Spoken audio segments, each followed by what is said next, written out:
He's a good boy. Oh, I forgot about that study. The monkeys. Yes. I forgot about It's that. one of my favorites. Are you making comfy?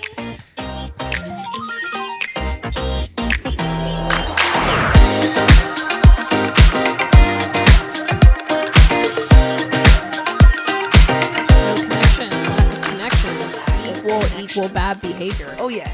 Did not see me as a person in that moment. Was just like, I'm going I to... angry. Give me therapy. Yeah. And then at the end realized and was like, big sorry. And I was like, okay. Okay, well, doesn't take back what you did, so. I'm going to big cry. Have the day that you deserve.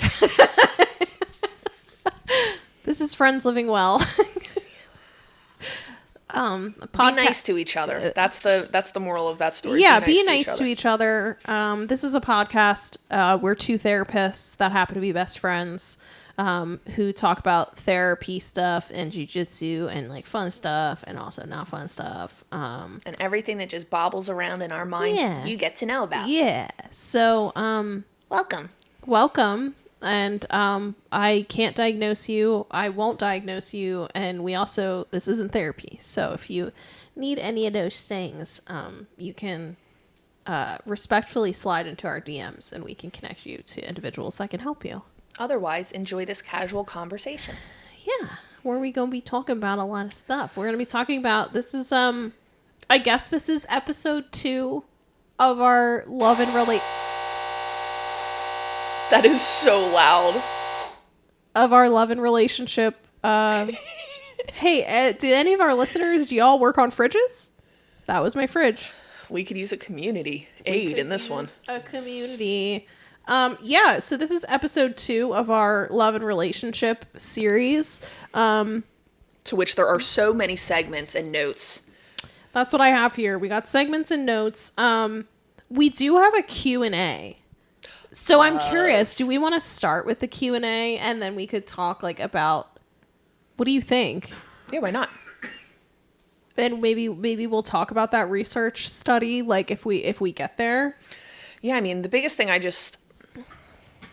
especially with everything that we're going through in the world, it's so much, it divides so much, nobody really knows where to stand, and yet we all need one another. And so when I started putting notes together for this week, I was like, that's an interesting question in itself, is why do we need each other? Why do we even gravitate towards one another? And why is that so important? And then in that, that little segment of the study that I put in there is one that I've always found so interesting. I think that's one of the first things anybody that does like any kind of like a Psych 101 class. Any Psych 101 course, you've heard of the study. Let me pull up so I can actually get the wording right for you. Harry Harlow's study with is it rhesus monkeys? I believe so, yes. Them things are cute. They're so cute. Sure. It's one of Tom's special interests, I guess. They are. They're like those little stuffed animal ones with like the long arms and the real sweet little. They're so. Oh my sweet god, and they're cute. like little babies, and they look like they wouldn't like bite your face off like a chimpanzee. Basically, imagine Kelsey, but just even tinier. But she will bite your face off. With longer arms and more fur. Yeah, and a tail. But I will bite your face off.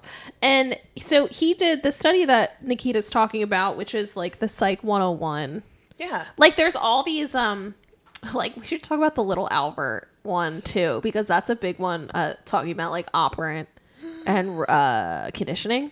Can you make a note, producer? There's a book we should spend an episode on. I think it's called either like the 20 or the 50 first scientific experiments that changed psychology forever. Fun. Yeah, it's really, and it's all ones that I love that. Yeah, so I think this is a good basis to start or to continue the conversation about love and relationships, because Harry Harlow did a study on rhesus monkeys in the 1950s. Now, do you off the top of your head remember what they did in the study? Yeah.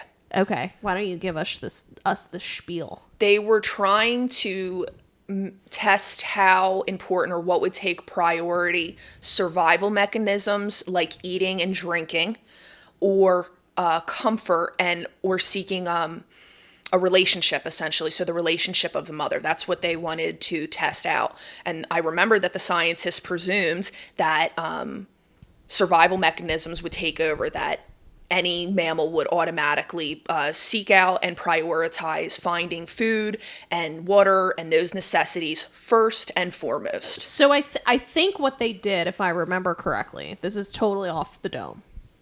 I'm pretty sure what they did was they put in their experiment, they put out a monkey stuffed animal, or they put out something with like a blanket. They did a mother who both were identified as mothers. One had comforting things, items, warmth, soft materials, a plushness to them. Yeah. Soft things. The other mother, while it had a food dispenser so you could receive food and water from it, was like I remember it, in my mind, it being metal, because I remember the idea of it being cold. It wasn't warm at all. It was cold to the babies. And then, so that was the big distinction of the mothers. Are they going to choose this mother that does not have any food, but is comforting and provides warmth? Yeah. Or would they choose the mother that is cold and has nothing else to offer, but will feed them and will give them as much food as they want? Yeah, and so their hypothesis was they're going to orient towards the survival mother, right? Basically. That's what we do. Which I think is super interesting. It makes me think of the point of like hierarchy of needs. And it's so interesting because I think people talk about like food safety and like shelter and all of these things as a part of like very key components of like development and feeling safe. Yeah.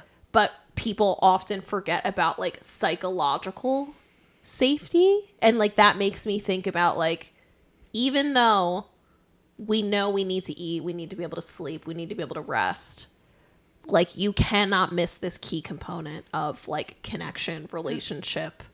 So maybe even like to go there, like exactly what was the outcome of the study? Do you want to expand on that one, or? Well, in here it talk basically that they found that the monkeys preferred the comfort of a soft mother over the other mother with food. So basically talking about how like very basic organisms are going to prioritize comfort and security over like sustenance. Yeah.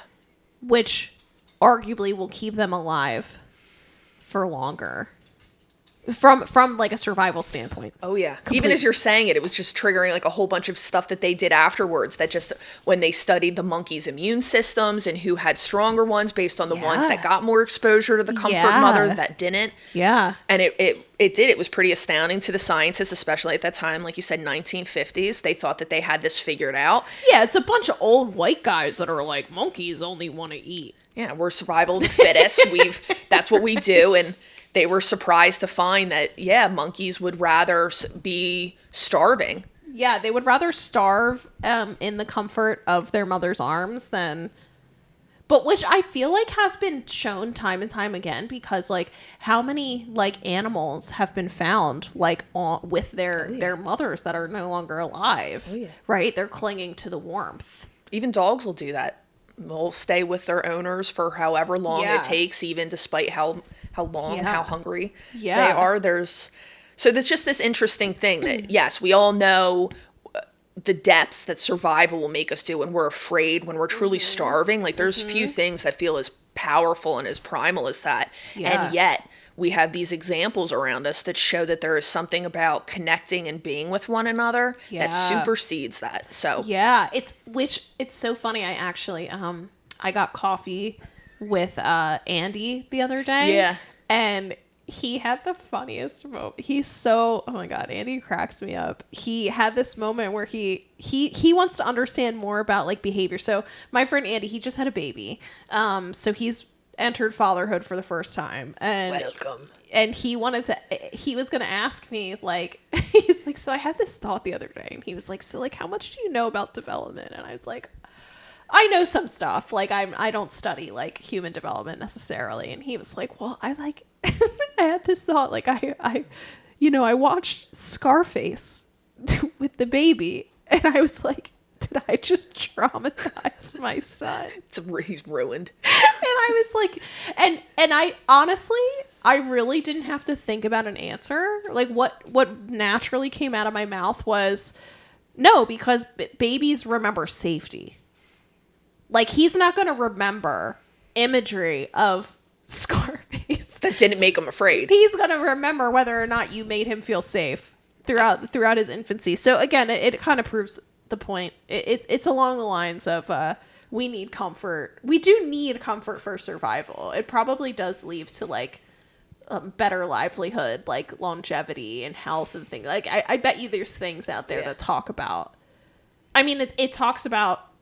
I feel like you could even relate that back to like ACEs of like childhood experiences. 100%. One of the variables that they test in there is of the people, do they have at least one member?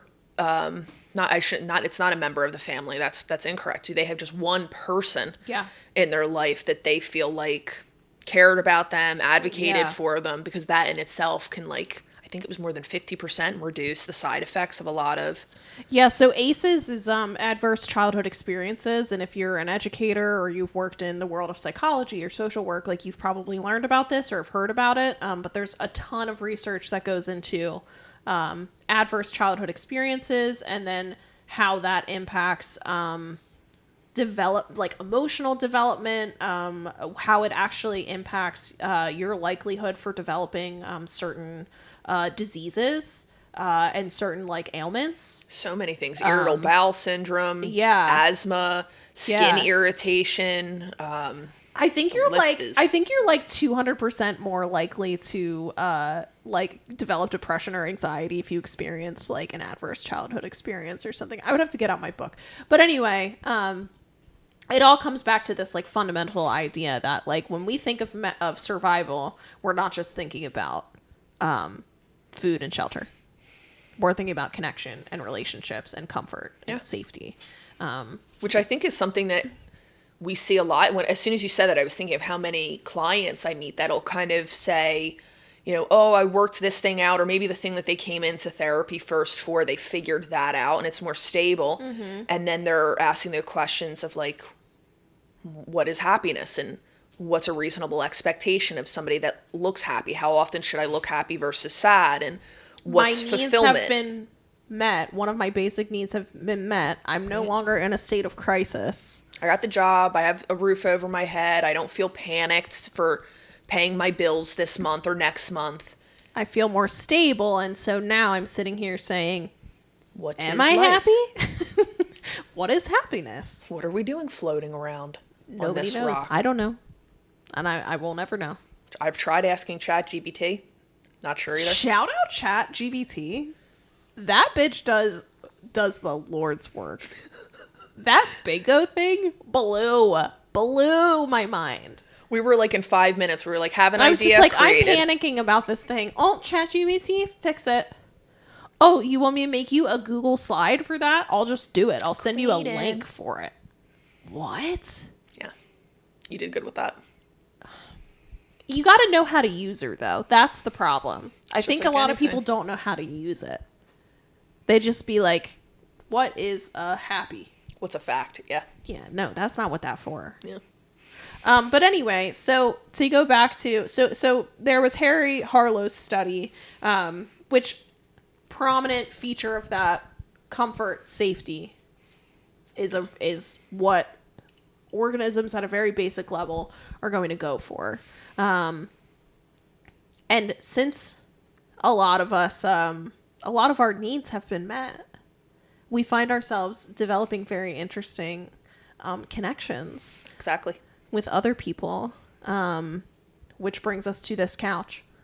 Here we is. Full living wellness, full circle, bitch. Friends living well. Boom, boom, boom. I love the way you say boom. You don't say boom. It's like when I send just a little icon. Yeah, you're just like boom. It's her Delco. So I was thinking, maybe what we could do is we could then talk a bit about some of the Q&A questions. Yeah, I'd love to. I really loved, so there was like, I feel like there's one or two that we could really like go into a full tangent on. But I really liked, okay, and this is me being biased because the person that submitted this question is like one of my BFFs. So I really wanted to talk about it. Let's do it.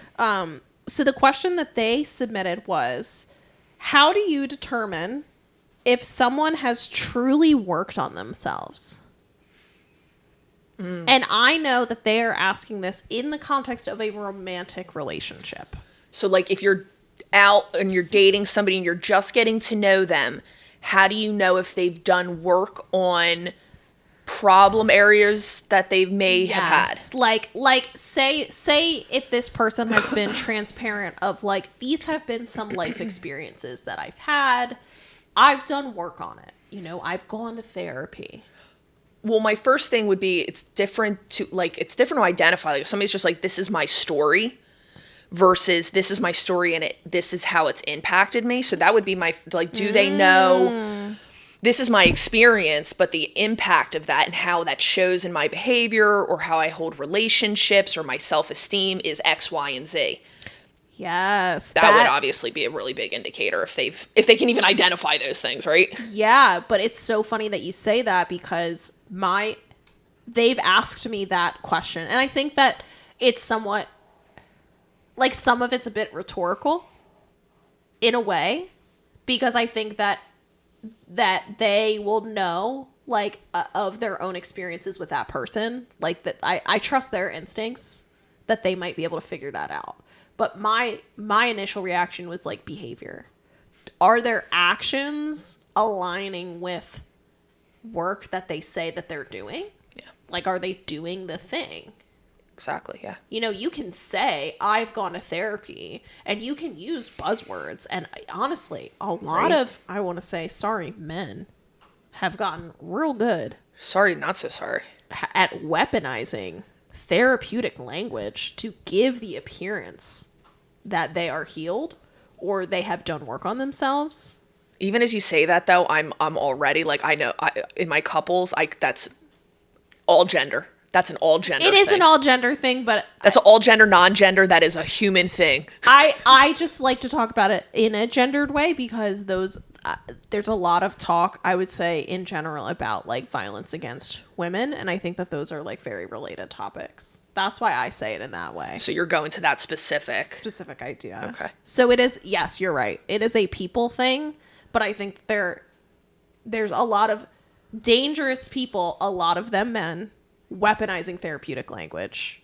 They're learning enough to be able to engage in conversation, but not actually engage in the behavior that like indicates like I'm a healed person.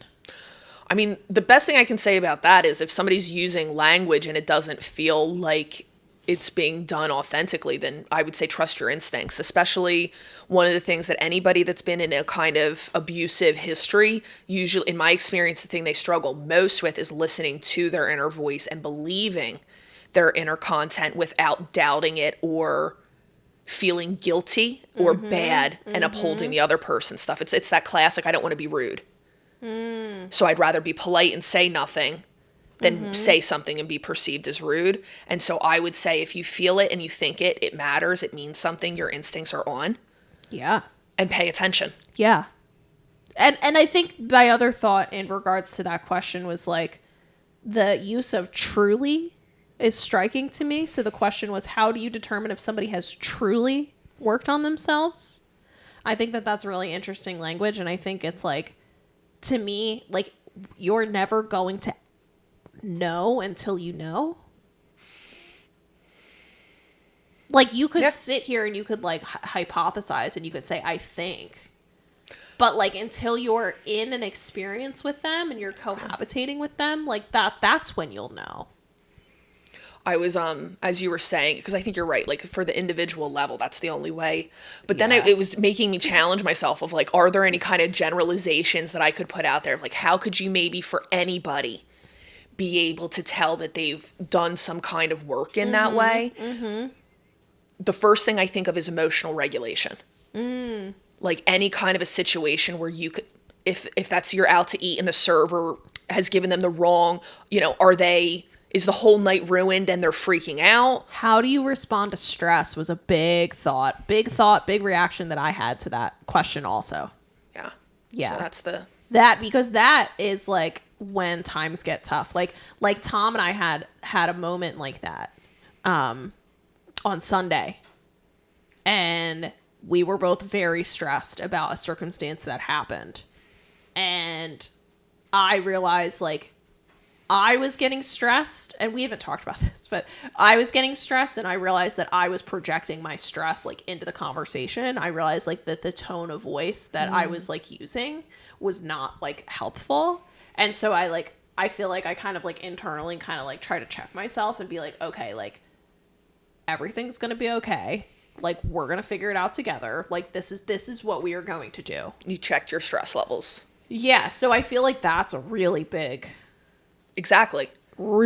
indicator of, like, have you done work? Are you self-aware? Can you communicate in these moments? But part of it too is also, like, I feel like it's a time thing also, right? Because I feel like you have to experience life with somebody in some capacity, kind of see what they generally do, right? And if they're identifying an area of improvement or need, are they working on that? Are they changing their behavior? Oh yeah, this is where I always use the word pattern. I get asked that question a lot, like, how much time do you allot or space do you allot to somebody making a mistake? And that's always my golden rule of thumb for that too, is if you see them making some effort and some progress, awesome. But if you see the pattern being, I just repeat it, I don't do anything, I just repeat it, patterns mean something. Yeah, they do. And so they're, again, like, I think that people want a hard and fast rule. They want a hard and fast timeline. And I think that unknown and not knowing and the uncertainty is really anxiety provoking. Oh, that's so terrifying. That I could care about you, get attached to you, formulate an idea of how we could have a life or a shared, and then you at any moment some stupid shit could come out of your mouth that ruins Literally. That's terrifying. It's terrifying. Yeah. So I think that's a really good question. And I was, like, absolutely dying to get your response. And so I'm gonna tell you, listen to this episode, you know who you are. And that was a threat. Just kidding. With love. I love that everybody just even also wrote in questions. Thank you guys for doing that. I think that's always my favorite part of any kind of a segment, is just the question and answer portion. Yeah. Here's another little tidbit. Here's another little one I think we won't go on too much of a tangent about. Are you interjecting? Okay. Feeling guilty about not wanting to move for a good opportunity for my partner. What's wrong with feeling guilty? She just blew up your shit. I'm confused. Real fast. I didn't even mean for that to. I mean, like, a genuine. If you don't want to, that's fine. That is okay. But I think what I hear from that this is tough because this is vague. This is vague. So this is me, like, interjecting my own perception bias into it. And right? it's what happens if you feel guilty? No, it's I think so. The questions that we put out there, the Q&A question was like, what are your love and relationship questions ponderings? So this to me feels like a pondering, which, great word. That's fun to say. What was the fun word? What was the word that you said earlier that you fucking hated? I made you say it like 5 times. Something about government. Gubernatorial. I didn't even know that was a word. Is that the episode name? Gubernatorial. Relationships and gubernatorial.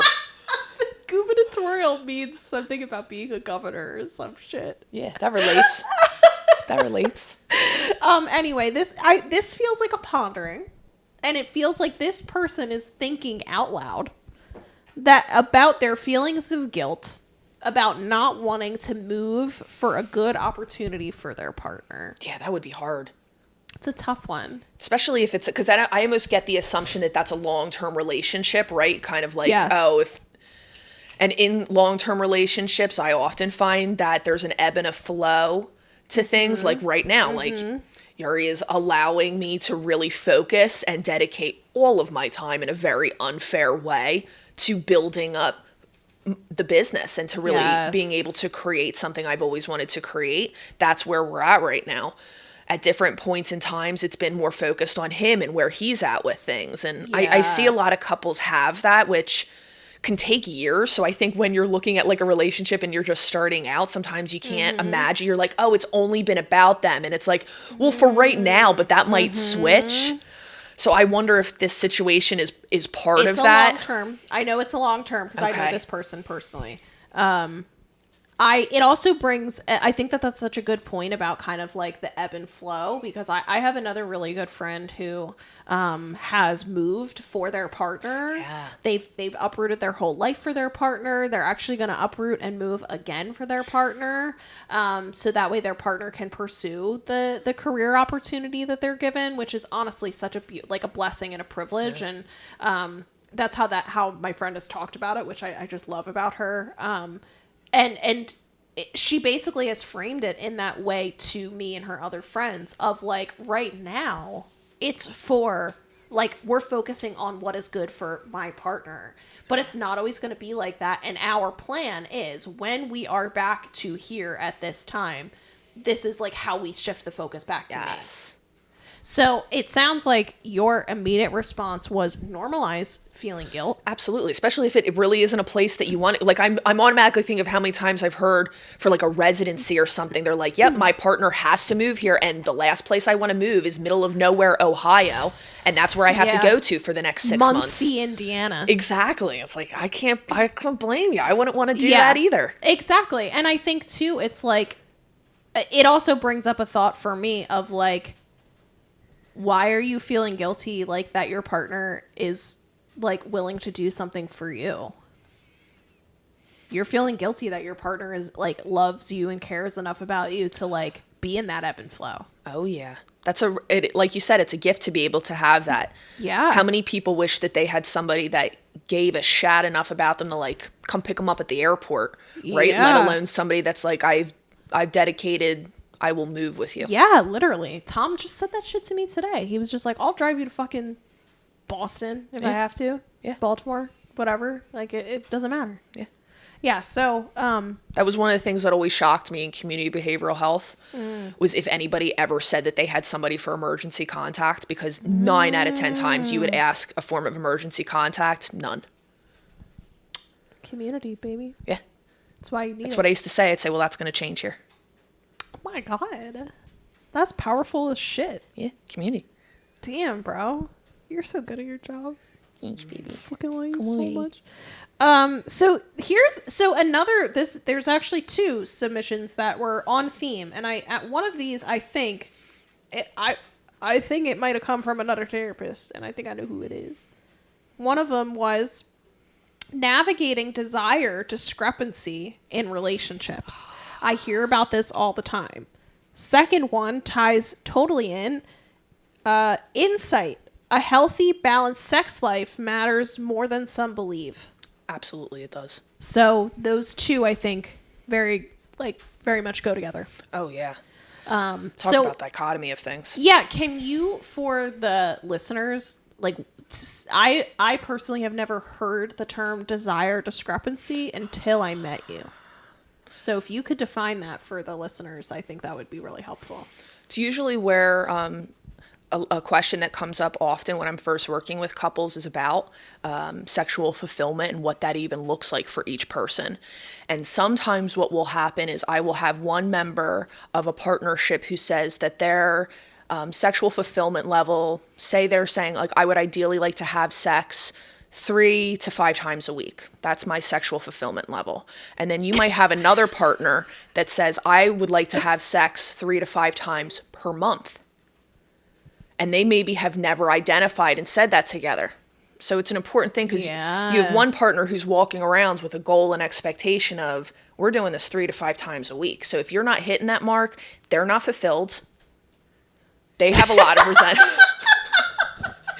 The Newlyweds, episode 2, is about to begin. Producer camera, because Tom just behind the scenes jokingly put a noose around his neck and hung himself. It's a relationship killer. Like Esther Perel is. always puts this really well as saying TW.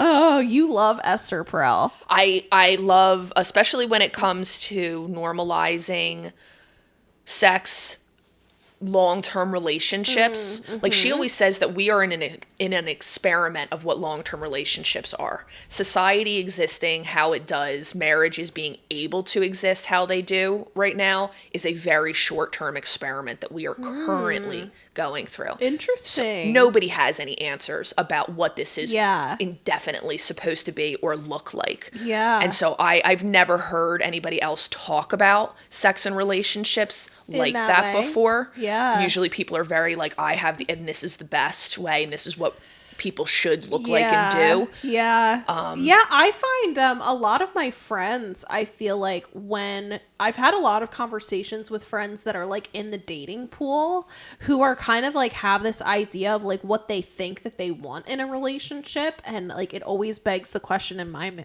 brain of like, where did you get that from? Great question.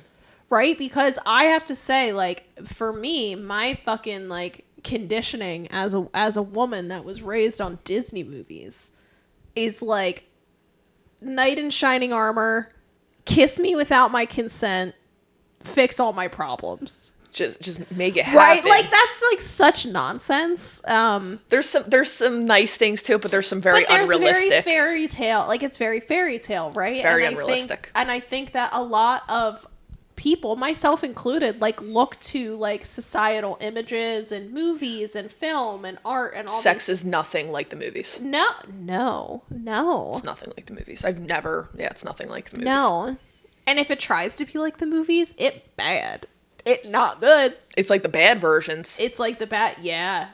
So I think that that's a really good, it's a good thing to open up to talk about because you're sitting here as a couples therapist saying this is something I talk about a lot all the time. And it's also one of the questions. It'll usually give me a good read on the health of a relationship if I ask them, how often do you talk about one another's sexual fulfillment? And if they never talk about it, which when I started my couples work, I was shocked. I had no idea.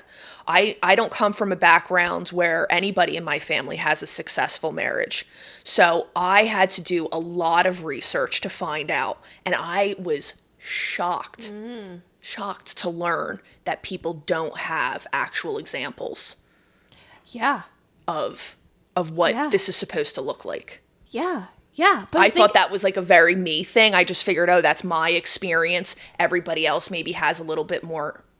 And then I got into the work and I realized, no, nobody really has a whole lot and nobody talks about this stuff. Nobody talks about it. And I think as a woman, I'm going to talk a lot about, like, I feel like gender roles clearly this fucking episode, but as a woman, as a woman, like, even knowing what I like, even knowing what works for me sexually, what is such like a pivotal like building block into talking about desire discrepancy and like advocating for yourself and like helping your partner help you reach fulfillment. And I think that like I can't tell you how many like female friends that I've had or had conversations with where like they're like, I don't really know what I like, or like I don't masturbate, so I don't really know what like gets me going. And then it's like we're playing this like then you're expecting your partner to just like magically like move their body in a specific way or say the right words or do this specific thing. Yeah. And cue you're like, the good lighting and the music. Yeah, and you're like, and they're supposed to figure it out. When in reality, it's the ability to openly talk about these things as you go through them. And Tom, I saw you wanting to pick up the microphone. Did you want to add? I went on a bit of a tangent there. Yeah, I just didn't want to jump in too late, you know? Yeah. I was going to say to Nikita's point, I know personally many girls or like in my experience as a guy who can't talk about, like they're not capable of having the conversation of what they want like that. Which speaks to the safety point. And I think like I could think back to a relationship that I had where I did not feel safe at all. And desire discrepancy was a huge Part of that topic for us in that relationship, because makes perfect sense. That person was saying to me like, I want to have sex more. And I was like, I don't want to have sex with you. Right. You're like, I super don't, because if you're gonna fucking be abusive towards me and you're gonna yell at me and you're gonna like make me have panic attacks because you're yelling at me, like Your body shut down. my body in survival mode. My body's not going to do what it needs to do to like reach sexual fulfillment. I was just going to bring that up. That's another thing that oftentimes I hear from women that they have a really hard time being able to explain, is that their physical responses change based on their emotional input. So if they feel differently about you, if they have a tension from a resentment or something that happened, that will prevent them perhaps from feeling sexually satisfied or reaching whatever that looks like. Obviously orgasm is we love to talk about somatic stuff here. Like we love to talk about how your body handles stress and responds to the environment and responds to all these things. And so like, again, it's all interrelated, as it always is, of like understanding your body and understanding how your body responds to stress is important for your partner. So important to know, so that way your partner can show up for you and maybe decrease stress or increase, feelings of safety.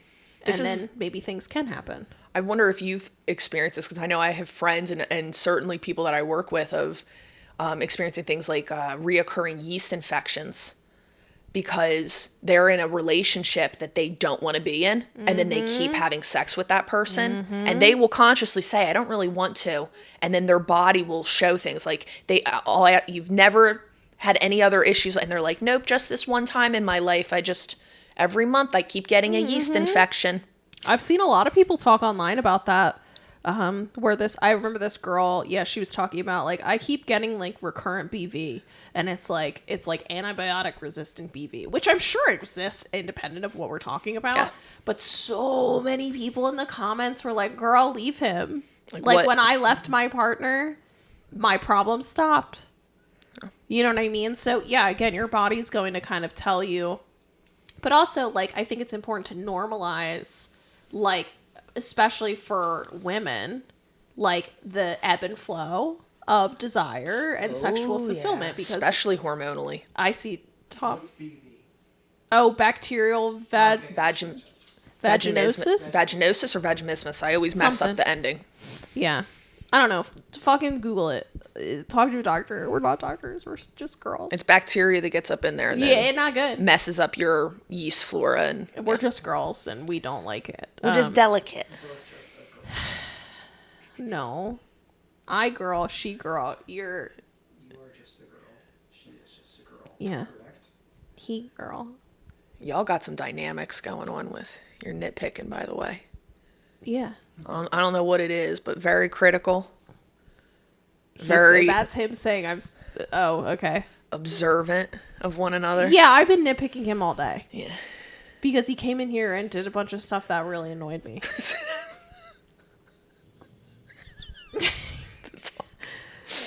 Yeah, which we don't have to go into. I was gonna say we could transition right here if y'all want to. I mean, I don't know. We just I haven't been feeling well. I've been stressed, so I think I've been picking on him. That's okay. Yeah. It'd be like that sometime. It does. Yeah. That's what I was going to check in about, is like sometimes, we don't have our producer camera up right now, but Tom was like, yeah, it kind of happens. Like you've been going through a rough time. That comes with the ebbs and flows of sometimes just knowing. Yeah. It goes back to patterns. Like I know that this person is not patternedly like this. They are usually.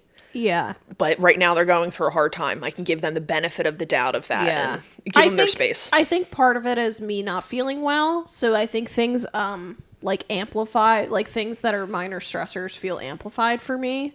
Also, we've been dating almost a year. Shit. now. So I think that there's a level, and I don't know if you feel this, Tom, but I think there's like a level of like comfortability on my end of like sharing annoyances. Like I'm in a position where it's just like, if you do something repeatedly, like I will just be like, why the fuck are you doing that? Kelsey's You love think that's all of a sudden? Interesting. producer Mike quit. Interesting that was that the you feel quickest that producer way. Mike. I've noticed it more recently. Okay. You feel, tell me what your perception is. Great catch there, Kels. Yeah. What is your experience? I think you've never had a problem expressing annoyances. Interesting. Personally. So it seems like I do that a lot then. Sure. I think for me, maybe I haven't been doing it in as candid as a way that I've been doing it lately. I think maybe I've tried to be more careful about it before, and now I'm just like, I'm not trying to be Letting careful it. about it. Maybe. I don't know. It feels similar. It doesn't feel different to you? No. Oh. Interesting. That is interesting. Doesn't feel different at all to Tomothy, but for you, you feel like you've been letting loose with it. Oh, yeah. I feel like I've been like, just like every other word out of my mouth is like, what the fuck are you doing? What led you to think that was a good idea? I think it's the patterns. I think it's stuff that we've had multiple conversations about. Little things, inconsequential shit. Like forgetfulness. Little inconsequential stuff that we've had conversations about, but we've been having conversations about it for a year. I was just going to say it. Speaking of patterns, a year makes patterns, right? You're like, I know this of you now. Oh, yeah. Yeah. Yeah. We were talking. It was so funny. We were talking about this this thing that happened this morning. Inconsequential and stupid, but it made me really annoyed. I handed him a jar. It's a return to his mom. His mom makes banging jam, by the way. I should actually give you one of those jams. She made 2, and she gave him a fun name. Love her. So I want to return this jam jar to her. Thoughtful. It was clean. I went to hand it to him in the hopes, this was my thought process. I hand you jam jar go in, bag, to go home. I hand him jam jar. First thing he does, puts it right back on the counter. And I was like, why would you do that? Like, this needs to go home. You reacted like, why would you do this to me? After me handing this to you to put it away. After everything we've been through. After everything I've done. I hand it, and like literally like and his instant response, I think, and you tell me if I'm wrong. Your response was, well, I wanted to put it down. Yes. And I was like, you couldn't hold it for longer than 30 seconds. You had to immediately put it down. We talked about it in the car. We did, and that was the point that I wanted to come to, was when we talked about it later. I was talking about his ADHD brain and how it seems like I feel like I am trying to prompt him to have better habits, like for organization or remembering things. And it's funny because I feel like at almost like a reflexive level, his brain and body was like, no, don't. Like I handed him the jar and his brain was just like, okay, get rid of this. Like that was the reflex, not like planning in the future. Because I was in the literal middle of doing something at that particular second. Yes. So my brain was like, distraction, hold off on that. Put down, get rid of. What do you hear Kelsey's concern being?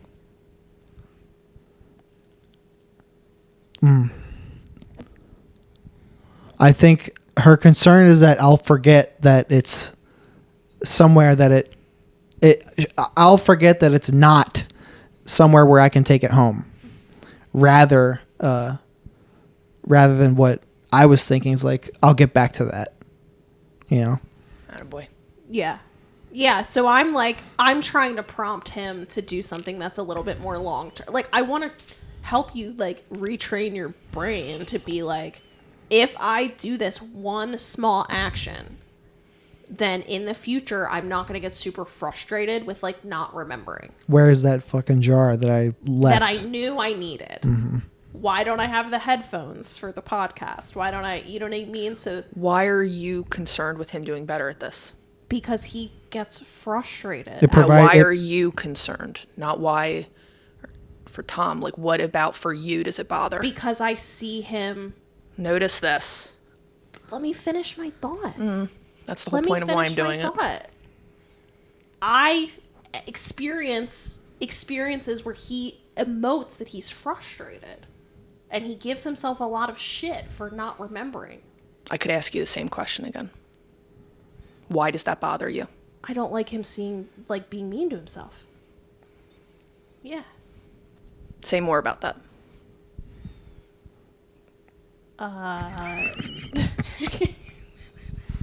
Cut the episode. I don't like him being mean to himself. Yeah, I don't want him giving himself a hard time. He's giving himself a hard time. He's really hard on himself. He's his own worst critic. So I'm like, let me help you be nicer to yourself, basically. I try to think long term. Yeah. Because Good intentions. Because I see little, but yeah, it comes off as me being like, "What the fuck are you doing?" in the moment. Yeah, Sometimes. yeah, good amount of time. I'll send you guys my bill. Yeah, that's a fucking $50 copay, bro. It makes, but that's how it is usually for it's exactly that kind of thing. It's good intentions.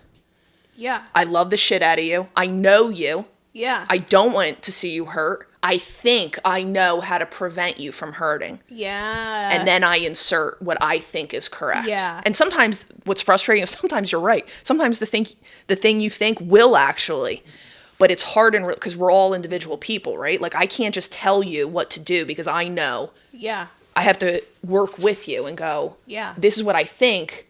What do you actually want to do though? and that's something I've struggled with in relationships is that like control factor. It's because We're- you care. We're a bunch of bossy bitches. You know, I like to be the boss. Yeah. Because it helps me control my anxiety. And in reality, she just needs a boss that tells her to sit down and Yeah. shut up and everything will be okay. Because like at the inverse with Tom, it's like where he's like, let me just get rid of this distraction, right? I'm like, I have to deal with this to prevent something else going wrong later. Yeah. So I'm very much always forward thinking. See, this is what I love about relationships in this way, because in that you're yin and yang. Oh, 1,000%. He is so good at being in the moment and like bringing me down. And I'm always like, future, what's next? What could go wrong? It's a good thing to keep in mind. Just sometimes you don't want to change that about one another. I think it can be like a strength of mine, but also a weakness. I think it means that I can be good at like planning for things or prevention, anticipation, so I can prepare. But I also think that You're detail oriented as well. You know people well. You know your people very well. yeah, it's hard not to. Yeah. This is, I mean, you've got a list of that you're like, okay, gifts for this person. They would very specifically, like this coin from 1923 that like Yeah. you know your people. I feel like the way like ADHD or autism people describe like having 50 tabs open at one time is I don't feel that way. I feel like I have 50 tabs open for like one person or like a situation. Yeah. Not just like random thoughts all the time. It's like very. Also, I figured out how to like make tabs on my Google Chrome and it's like saved my life. She blasting off. Isn't that so stupid? Isn't that so dumb? That's changed my life. I'm just like, wait, I can group this and then I can make it a color and then I can say this is full living wellness tabs that I just can open and I know then it's the best, right? yeah. Technology is great and people should take the time to actually like use it appropriately. Hallelujah. Hallelujah. Wow, that was a lot. That was a lot for me. And I didn't love it. Yeah, we got sidetracked on your guys'. I didn't love it, but I'm glad that you said what you said. Love but and I relationships. But I don't want it to happen again. That's every couple. That's every couple I ever work with. Yeah, I feel like I non-consensually just got Don't there, perceive me. but- Yeah, stop. Stop it. I love you guys. One of the other questions, I would say this could be our last question, was what determines a person's love language? I don't know if anything determines it. I mean, it's preferences, but also love languages change over time. So I guess that the answer to that is your needs, which ebb and flow. It was so funny because I saw that question and I said, the first thing Nikita's going to say is like, what's a love language? Like what are they? Like, I had a feeling you were just going to blow open the whole topic just in which you did. You know what I would a fun thing, I want to ask everybody, what do they think are love languages? Because like we have like the ones that we know about, right? Like the 5 love languages, but I've heard people like come up with love languages before as like a joke in that way. I would like to see additional love languages that people come up with. Oh yeah, so like outside of the ones that people always talk about? Yes, like there's the classic ones. I mean, there's actually I can't believe I'm forgetting his name. The author of the many books that are on the 5 love languages. It started with children's development. There's a book of it for couples as well, couples and relationships. It's not Gottman. No, it's not Gottman. It's going to annoy me that I can't think. He's Googling it. But yeah, there's even a Gary Chapman. I was going to say, I know what our love language is. Hot dog. No. Yeah, hot dogs. Our love language is unconditional love. That's what. Our love language is also baby talking each other. Baby talking. Yeah. We do be loving the baby talks. And caveman talk. Yeah. Which is a form of baby talk. Which is a form of baby talk. Anything with reduced number of syllables or words, we love that shit. So your response to that question is basically that they ebb and flow. They ebb and they flow. And I think the funnest thing about love languages is just the reminder that yours are different than mine. Both are of value, but yours may be different than mine. Yeah. Like, if mine's words and yours is physical touch. Yeah. And you don't know that mine's words. Yeah. You might not be mindfully thinking, well, let me tell Nikita I love her today. You might hug me and show me because that's, but you might not. Yeah. But if you know, oh, Nikita's thing is words, you might hug me and say, oh, I love you. And then it does both. And so it's subtle changes like that, that if you just know one another's preference, it's just like if you know somebody's cup of coffee, how they take their cup of coffee. That's a damn love language right there. You make them feel all the more loved. If you don't have to like ask and somebody me. just sits down and they just sit in front of you, the thing that you love, you're like, wow, thank you. People just want to be noticed. See me, hear me, understand me. Yeah. Intimacy. Yeah. I think it is really good to also like, I think it could be fun for listeners to ask their loved ones what they think that their love language is, because I think a friendship changing thing for me was with a friend in particular who told me very specifically that quality time spent together is what matters most to them. And for me, I'm very much more of a words person. So I feel like I could, message and talk and we don't have to see each other that often and I still feel very connected. And they told me that they don't feel that way. And that was super eye-opening for me because I was like, damn, I kind of have been failing you as a friend and I didn't even realize it. Like, so I think it is good for people to be self-aware and know that it can change over time. Yeah, I think, yeah, I do feel like I am an all of the above, though, person. I feel love in a lot of ways, and I like to show love in a lot of ways. Gifts, actions. Gifts is a huge one for you. I love a gift. One for me, and I'm trying to think of, like, mine is if just, like, having space held for me. Like, somebody that really is trying to hear me and listen to me. And, like, you do that really well. You don't let me skate by questions. You'll really, and Lauren does that too. She'll really like, if I've given a half answer and then like say the server comes over and serves us our drinks, like it'd be really easy for me to just like let that go and be like, all right, I answered that question. You two will automatically turn back to me and kind of be like, Nikita, I didn't get a full answer for that. I want to go back to that. I guess we do that. Yeah. So it's something that makes me uncomfortable, but I've noticed that in my relationships where I feel the most love, it's with people that really try to hold space for me. Yeah. probably because Yeah. I struggle with Yeah. making that space for myself in relationships at times. Yeah, you don't like to take up space in that way. So I think, yeah, that makes sense to me why that means a lot for you. Yeah. It's Oh, only I the love that. people I'm closest with that I tend to be able to.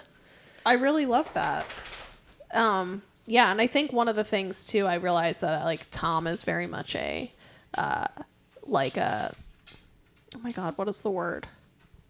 Acts of service. I was gonna say he's such a acts of service guy. thoughtfulness. Oh Thoughtfulness yeah, is Tom. it's like he's the guy that it's like it's 3:00 in the morning and like your fingers falling off, like he's gonna wake up and be like, okay, be there, it's gonna be fun, Yeah. no worries. It's because We're you gonna- think in depth about everybody. You don't forget stuff like if somebody's going through something or Yeah, if it's like somebody's birthday or like something, like you're not forgetting that stuff. So yeah, he yeah, that's one of my favorite things about him because I think that there's like a certain amount of safety in that.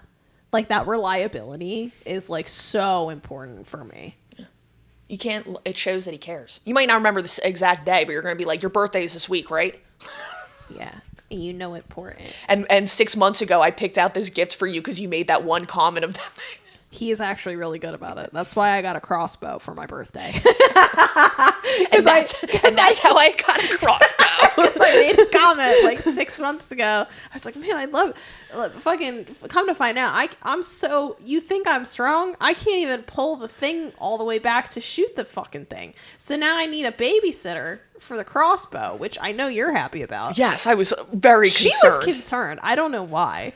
She says, I don't have the strength. I just imagine her like pulling it back and like getting so close to her In my own face. face. Like, No, he would never let that happen. And he would never let me shoot that thing like without him partaking because it's fun to shoot it. Then I know he would want to shoot it. So, yeah. we So gotta keep our eye pay on attention, her. notice each other, buy each other crossbows. and tell us what your love language is. Yeah, tell us what your love language is. All right. That's it. We did it. Thanks for being here, guys. We'll see you soon.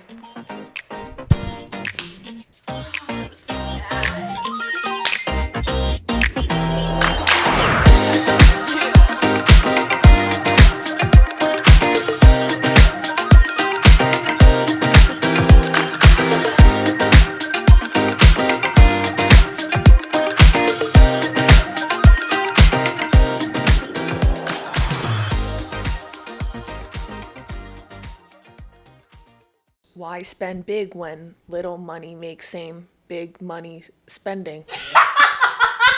That we weren't recording that.